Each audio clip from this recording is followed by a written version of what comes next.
Hey guys, it's Dr. Aaron Gum, founder of Blueprint to Practice Automation, yourautomatedpractice.com. So today I want to go over some report of finding hacks. Now, what do I mean by report of finding hacks?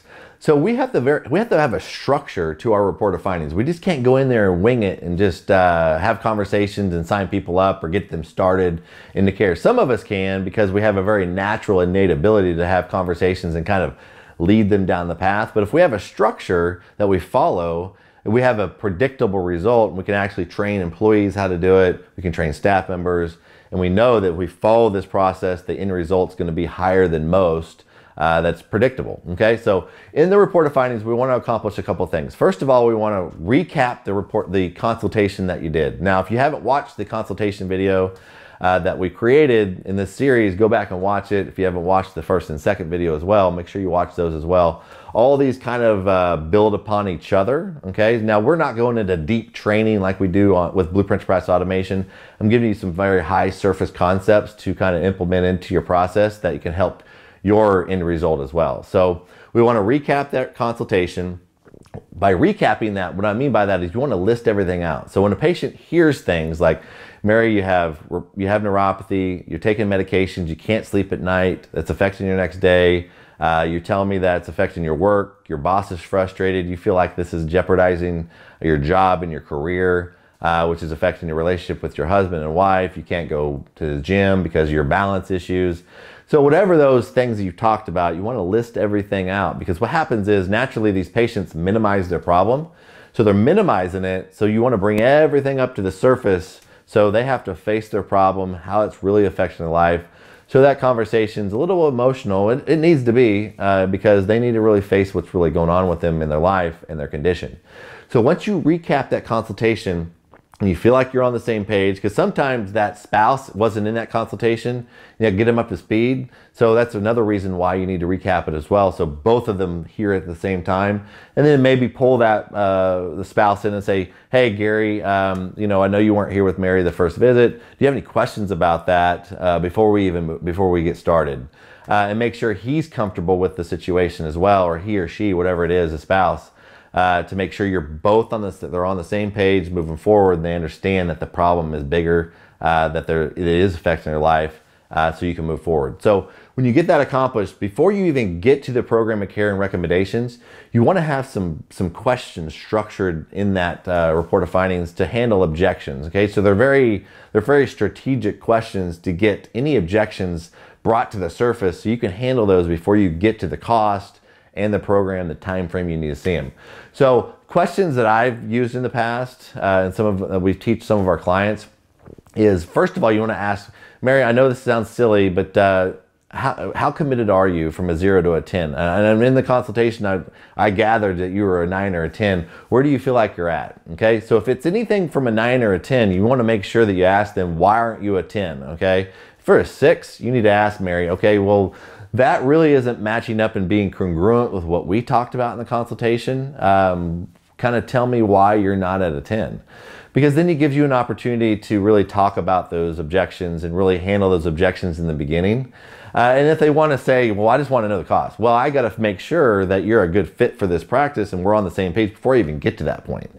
So what you're doing is you're creating a separation between going over that program of care and kind of a pushback technique to where, hey, you know what? I'm not even going over your program before I understand that we're on the same page and we can even get to that point, okay? Another question I always asked was, are you coachable, okay? When you come to our practice and we give you a program of care, are you able to follow something that we ask you to do? We're not asking you to be perfect, okay? But we're asking you to be able to put effort towards a program that we give you, some guidelines and some instruction. Are you coachable, or are you just, you know, making sure that they're not a resistant person? Yeah, I'm coachable. Okay, let's move on to the next. So those two questions are important. They're telling you they're coachable, that they're all in, they're a 10, okay?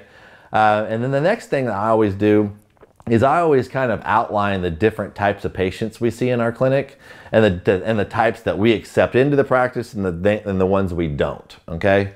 So Mary, the first type of patient that we see in our clinic, They're people, they're all in, they're 10s, like you said, they're coachable, they value their health, they see why they want to be healthy, want to spend time with their family, they want to be able to have successful careers, they want to be happy, they want a good relationships with their spouse, and that's why they want to get better, okay?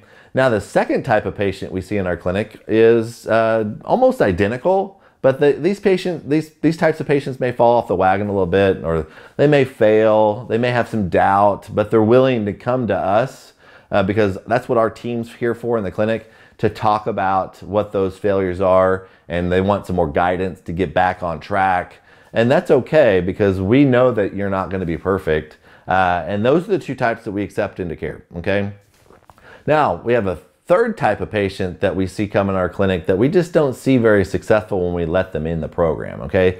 And that type of patient is, you know, they're going to sit across the desk from us and say they want to think about it, and they want to, you know, they're going to go home and think about it. We never see those patients again.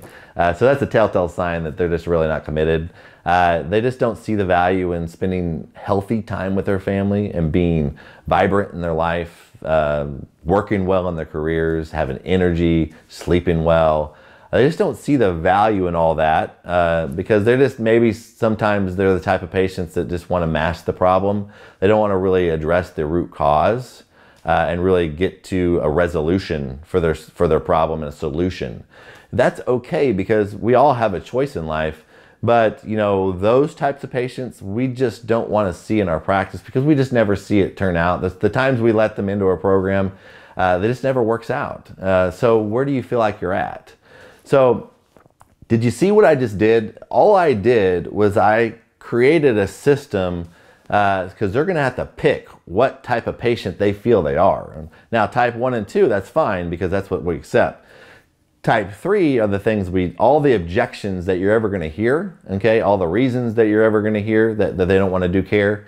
And no one wants to be a type 3, okay? So all you're doing is get them to pre-commit to what type they are. So all I did is I just got the person to say that they're a 10 commitment level. They care, they're coachable, and they value their health, and they're either a type 1 or a type 2. They told me they weren't a type 3, okay? Once I get to that point, I have one more question. I say, as long as I can fit finances into your care, okay, into your lifestyle, we can make something work, can we get started today, okay? So I just got them to commit to their care without even going over the program. Of course, if we can figure that out, yes, we can start today.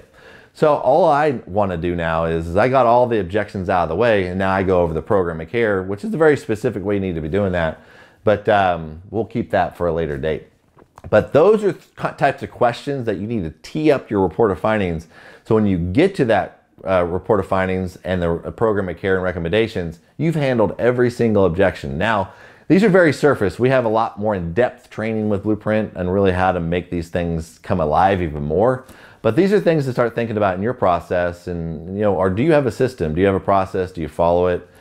Try these techniques in your report of findings, okay? See how it works, because you're going to see a shift in communication style. And if you need more help on these things, obviously Blueprint to Practice Automation, we train in depth on these things. So I hope this video helped, added value to your day, to your practice, and we'll talk to you soon.